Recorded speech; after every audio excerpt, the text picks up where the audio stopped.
தளபதினாவுடைய 4th சிங்கிளான மட்ட சாங்கை தான் இந்த வீடியோவில் டீகோட் பண்ண போகிறோம். பாட்டோடைய ஸ்டார்டிங்லேயே வந்து நம்ம வெங்கட் பிரபுவை ஹீரோன்னு சொல்கிறாங்க. எனக்கு அப்படியே ஒரே ஷாக்கு. சும்மா சொல்லக்கூடாது, தளபதி சாரோடைய எல்லா படத்தையும் இதில் ரெஃபரன்ஸாக வச்சுருக்காங்க.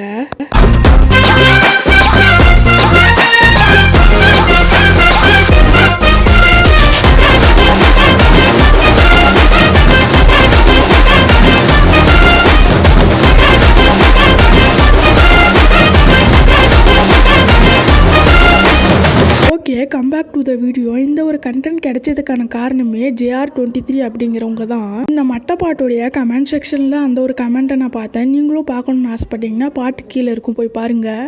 பாட்டு கொஞ்சம் வைபாக தாங்க இருக்குது. மொதல் டைம் கேட்கும் போது கொஞ்சம் இதுவாக இருந்தது, பட் போக போக அது ரொம்ப வைபாகவே இருக்குங்க. பாட்டோடைய லிரிக்ஸ்லாம் கேட்கும் போது தளபதியோடைய ஸ்டைலை பற்றி அதில் சொல்கிறாங்க. படத்துக்கு லிரிக்ஸ் வந்து நம்ம விவேக் சார் தான் சொல்லவா வேணும். லிரிக்ஸ் வேற லெவலில் இருக்குது. பாட்டோடைய சுச்சுவேஷன் என்னன்னு கேட்டிங்கன்னா, தளபதி யாரையோ இங்கே அடிக்க வந்திருக்காரு. அதுக்கான காரணத்துக்கு தான் இங்கே வந்திருக்காரு.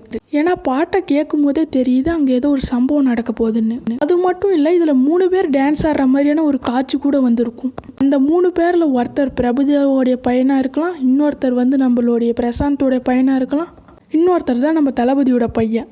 இவங்க 3 பேரும் அந்த பார்ட்டி சாங்கில் டான்ஸ் ஆடுற மாதிரி ஒரு காட்சி வந்திருக்குங்க.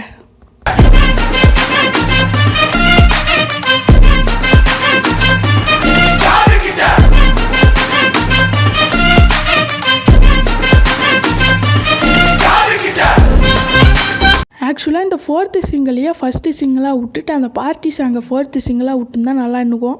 இந்த மாதிரி எந்தெந்த படத்தையெல்லாம் டீகோட் பண்ணலாம் அப்படின்னு நீங்கள் கமெண்ட்டில் சொல்லிடுங்க.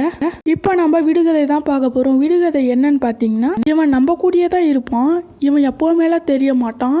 இவன் வந்து வெளிச்சமாக இருக்கும் போது தான் கண்ணுக்கு தெரியும், இருட்டில் தெரிய மாட்டான். ஆனால் லைட்டு போட்டால் தெரியும். அவன் யார் அப்படின்னு கமெண்ட் பண்ணிட்டு போங்க. இந்த சஃபி ஜோன் அண்ணா போடுற மாதிரி நம்ம சீரியல் கொடுமைகள் போடலாம் அப்படின்னு இருக்கும். அதுக்கான கண்டென்ட்டும் கமெண்ட்டில் சொல்லிட்டு போங்க.